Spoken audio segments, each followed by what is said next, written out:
দেবী পক্ষ।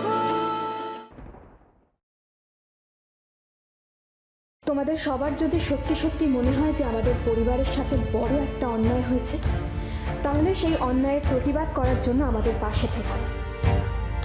এটুকুই আমাদের তরফ থেকে তোমাদের কাছে অনুরোধ। কিন্তু দেবীমা, এই এলাকায় আজ পর্যন্ত কারোর সঙ্গে কোনো লড়াই হয়নি। কোনো কিছু ভুল বোঝাবুঝি হলে আমরা নিজেদের মধ্যে সবসময় মিটিয়ে নিয়েছি। ব্যাপারটা আর মেটার নয়। আমার বাবাকে খুন করা হয়েছে, আর এটার মধ্যে কোনো সন্দেহ নেই। খুব বড় একটা ষড়যন্ত্র হয়েছিল। আমার বাবার সাথে বিশ্বাসঘাতকতা করে বাবাকে সরানো হয়েছিল। তোমরাই বলো তারপর কি করতাম? মুখ বুঝে সবকিছু মেনে নিতাম? আমার বাবা শুধু নয়, আমরা সবাই এই চক্রান্তের শিকার। আমরা চুপ করে গেলে ভেবো না সমস্যার সমাধান হয়ে যাবে।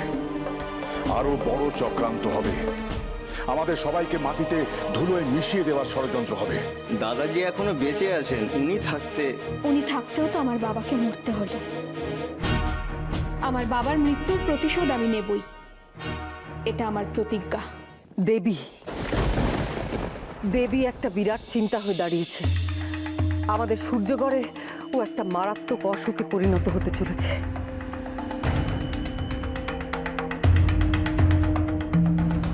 ভয় পাওয়ার কোনো কারণ নেই। আমি তো বলেইছি আপনাদের সুখের দায়িত্ব আমার, কিন্তু তার পরিবর্তে আপনাদেরও যে কিছু দিতে হবে।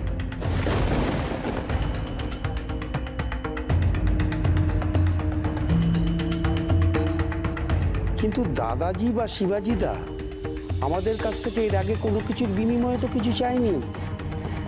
যে দুজনের কথা আপনারা বলছেন তাদের মধ্যে একজন মরে গেছে, আর আরেকজন উঠে বসে কথা বলার মতো অবস্থাতেও নেই। সে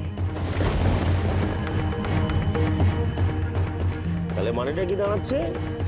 এখন পরিস্থিতি পাল্টেছে, আপনাদের চিন্তা ভাবনা একটু পাল্টাতে হবে কি? কিন্তু আম্মাজি, আপনি আমাদের কাছ থেকে কি চান? কি চাই সেটার আগে এটা ভাবুন, এতগুলো বছর ধরে আপনারা সবাই আমাদের এই পরিবার থেকে কি পেয়েছেন। সঞ্জয়, ব্যবসায় লাভের অংশ, চাষের জমি। হ্যাঁ, এসব তো আমরা কাঁধে কাঁধ মিলিয়ে। আপনাদের পরিশ্রমকে যে আমি অস্বীকার করছি তেমনটা নয়, কিন্তু আপনারা তো জানেন এতকাল ধরে বাবা সবকিছুই দান করেছে। চিরকাল তো সেটা হতে পারে না, তাই না? আর তাই এখন থেকে ব্যবসা পত্র, চাষবাস সবকিছুরই হিসেব আপনাদের দিতে হবে। জমি আমরা দিয়েছি, বীজও আমরাই দেব, কিন্তু